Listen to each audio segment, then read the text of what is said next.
Detail చూస్తే parliament ఎన్నికలను ప్రతిష్టాత్మకంగా తీసుకుంటోంది బీఆర్ఎస్ పార్టీ. 17 ఎంపీ సీట్లలో 6 స్థానాలపై మాత్రమే గులాబీ పార్టీ స్పెషల్ ఫోకస్ పెట్టింది. గులాబీ పార్టీని వీడి జాతీయ పార్టీల నుంచి పోటీ చేస్తున్న నేతల నియోజకవర్గాలను బీఆర్ఎస్ టార్గెట్ చేస్తోంది. చేవెళ్ల నియోజకవర్గం నుంచి పోటీ చేస్తున్న గడ్డం రంజిత్ రెడ్డి బీఆర్ఎస్ సిట్టింగ్ ఎంపీగా ఉండి కాంగ్రెస్ లో చేరారు. ఈ ఎన్నికల్లో ఆయన హస్తం పార్టీ అభ్యర్థిగా పోటీ చేస్తున్నారు. ఈ సెగ్మెంట్ పై బీఆర్ఎస్ వర్కింగ్ ప్రెసిడెంట్ కేటీఆర్ ప్రత్యేక దృష్టి పెట్టారు.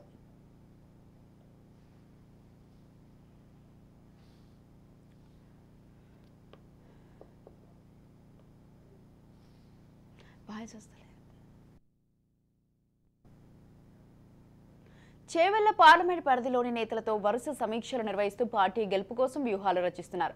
మంత్రి సబితా ఇంద్రారెడ్డికి చేవెళ్ల పార్లమెంట్ సెగ్మెంట్లోని అన్ని అసెంబ్లీ నియోజకవర్గాల్లో పార్టీ ఉండడంతో ఆమెకు ఇన్ఛార్జ్ బాధ్యతలను అప్పగించింది పార్టీ. జహీరాబాద్ ఎంపీగా ఉన్న బీబీ పాటిల్ ఎన్నికల్లో బీజేపీ అభ్యర్థిగా పోటీ చేస్తున్నారు. బీబీ పాటిల్కు బ్రేకులు వేసేందుకు మాజీ మంత్రి హరీష్ రావు చక్రం తిప్పుతున్నారు. ఇక నాగర్ కర్నూలు నియోజకవర్గంలో సిట్టింగ్ ఎంపీగా ఉన్న రాములు బీజేపీలో చేరి తన కుమారుడు భరత్ను బరిలోకి దింపారు. ఆయనకు చెక్ పెట్టేలా అదే సామాజిక వర్గానికి చెందిన బలమైన అభ్యర్థి ఆర్ఎస్ ప్రవీణ్ కుమార్ ను బరిలోకి దించింది బీఆర్ఎస్.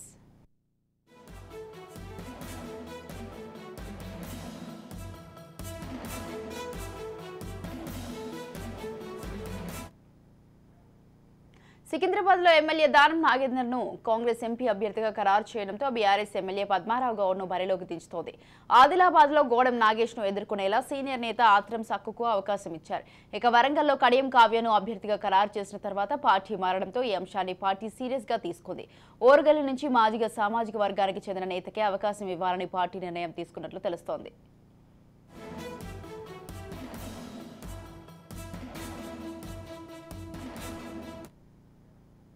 బీజేపీ నుంచి పోటీ చేస్తున్న ఆరూరి రమేష్ కూడా బీఆర్ఎస్ నుంచి వెళ్లిన నేత కావడంతో ఇద్దరికి చెక్ పెట్టేలా బలమైన నేతను బరిలోకి దించారని భావిస్తోంది బీఆర్ఎస్ అధిష్టానం. జిల్లాకు చెందిన నేతలతో పార్టీ అభిప్రాయ సేకరణ జరుపుతోంది. ఇక త్వరలో వరంగల్ అభ్యర్థిని పార్టీ అధికారికంగా ప్రకటించనుంది. పార్టీ మారి ఇతర పార్టీల నుంచి పోటీ చేస్తున్న నేతలకు చెక్ పెట్టడంతో పాటు గౌరవప్రదమైన స్థానాలు దక్కించుకుంటేనే పార్టీ క్యాడర్లో జోష్ పెరుగుతుందని భావిస్తున్నారు గులాబీ నేతలు. తర్వాత బీఆర్ఎస్ పార్టీ పార్లమెంట్ ఎన్నికలపై దృష్టి సారించింది. దీన్ని ఒక ప్రతిష్టాత్మకంగా తీసుకుంది. అలాగే దాంట్లో 17 స్థానాలకు గట్టి పోటీ ఇవ్వాలని ఉద్దేశం పెట్టుకుంటూ దాంట్లో కూడా ఒక 6 స్థానాలను పక్కకు పెట్టి దాన్ని ఖచ్చితంగా గెలవాల్సిన స్థానాలు ఖచ్చితంగా గెలవాలి అనేటువంటి కృతనిశ్చయంతో ఉందని చెప్పొచ్చు. దాంట్లో ఇప్పటికే వరంగల్, చేవెళ్ల, నాగర్ కర్నూలు, ఆదిలాబాద్, జహీరాబాద్, సికింద్రాబాద్ ఇవన్నీ కూడా ముఖ్యంగా వరంగల్లో ఇప్పటికే బీఆర్ఎస్ పార్టీ నుంచి ఇద్దరు అభ్యర్థులు అనుకున్నప్పటికీ ఆరూరి రమేష్ అలాగే కడియం కావ్య వీరు కాంగ్రెస్ పార్టీ ఒకరు బీజేపీ పార్టీకి వెళ్ళిన నేపథ్యం అక్కడ ఎలాగైనా సరే గెలవాలి అని వారిద్దరికంటే కూడా బలమైన అభ్యర్థిని ప్రకటించాలని ఇంకా పూర్తిగా సిద్ధమవుతుంది. ఇక చేవెళ్లలో కూడా ఎంపీ రంజిత్ రెడ్డి కూడా ఇప్పటికే బీఆర్ఎస్ పార్టీకి అత్యంత సన్నిహితునిగా మిగిలినటువంటి వ్యక్తి. మరి ఖచ్చితంగా ఈసారి బీఆర్ఎస్ పార్టీ చేవెళ్ల పార్లమెంటు గెలవాలనే ఉద్దేశంతో ఆ రకంగా ఆయన కూడా ఇప్పటికే అక్కడ ఉన్నటువంటి పరిస్థితులు మొత్తంగా కూడా చేవెళ్ల అంటే సబితా ఇంద్రారెడ్డికి పట్టున్న నేపథ్యంలో కాసాని జ్ఞానేశ్వర్కి ఇచ్చినటువంటి ఆ టికెట్ ఖచ్చితంగా గెలవాలి అని మొత్తంగా బాధ్యతలన్నీ కూడా సబితా ఇంద్రారెడ్డికి చెప్పిన నేపథ్యం. ఇక ఆదిలాబాద్లో కూడా ఖచ్చితంగా అలాగే దూసుకెళ్లాలని చెప్పేసి ఇప్పటికే వాళ్ళు నిర్ణయించడం.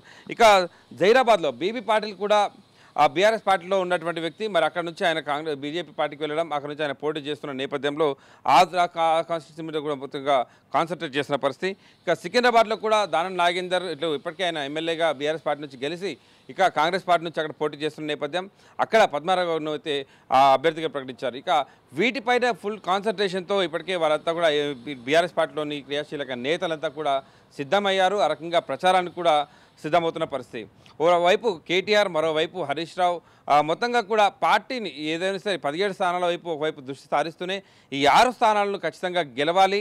17 స్థానాలు ఖచ్చితంగా గెలవాల్సిన ఉన్న నేపథ్యంలో పోటీ గట్టి ఉన్న నేపథ్యంలో ఈ 6 స్థానాలు మాత్రం ఏదేమైనా సరే గెలవాలి.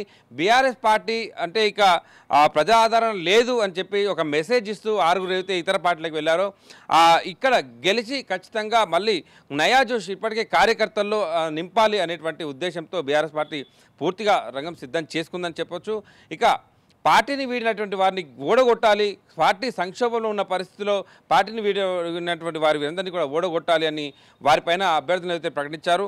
మరి అభ్యర్థులను గెలుపు కూడా తమ భుజాలపైన వేసుకొని పూర్తిగా బరిలోకి దిగిన పరిస్థితి బీజేపీలో కనబడుతుంది.